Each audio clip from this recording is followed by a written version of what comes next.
अमरावतीत बच्चू कडूंच्या प्रहार संघटनेची 21 मार्चला महत्त्वाची बैठक पार पडणार आहे। विदर्भातील सर्व जिल्हाधिकारी आणि पदाधिकाऱ्यांची ही बैठक आहे। लोकसभा निवडणुकीच्या पार्श्वभूमीवरती पदाधिकाऱ्यांशी ही चर्चा होणार आहे। अमरावती लोकसभा मतदारसंघात बच्चू कडू प्रहारचा उमेदवार देण्याची शक्यता वर्तवली जाते। याबाबत अधिक माहिती जाणून घ्या आमचे प्रतिनिधी छगन यांच्याकडून।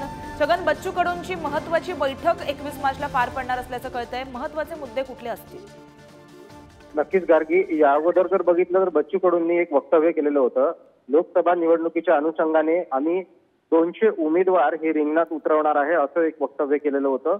आणि दुसरा त्यांचा एक मुद्दा होता की ईव्हीएमच्या ऐवजी बॅलेट पेपरवरती निवडणूक घेण्यात यावी असा एक मुद्दा समोर आलेला होता। आणि याच पार्श्वभूमीवर आता प्रहार कार्यकर्त्यांची पदाधिकाऱ्यांची 21 मार्च रोजी आता बैठक अमरावतीमध्ये महत्त्वाची ही जी बैठक आहे ती पार पडते आहे।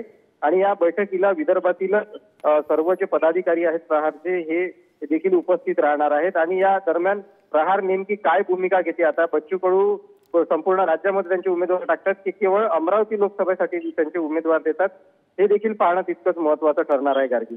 जी छगन, अधिक अपडेट घेत राहू। तत्पूर्वी धन्यवाद तुम्ही दिलेल्या माहितीसाठी। तर बच्चू कडूंच्या प्रहार संघटनेची बैठक होणार आहे। 21 मार्चला ही बैठक पार पडेल। पदाधिकारी आणि जे कार्यकर्ते आहेत त्यांच्याशी चर्चा होईल असं कळतंय।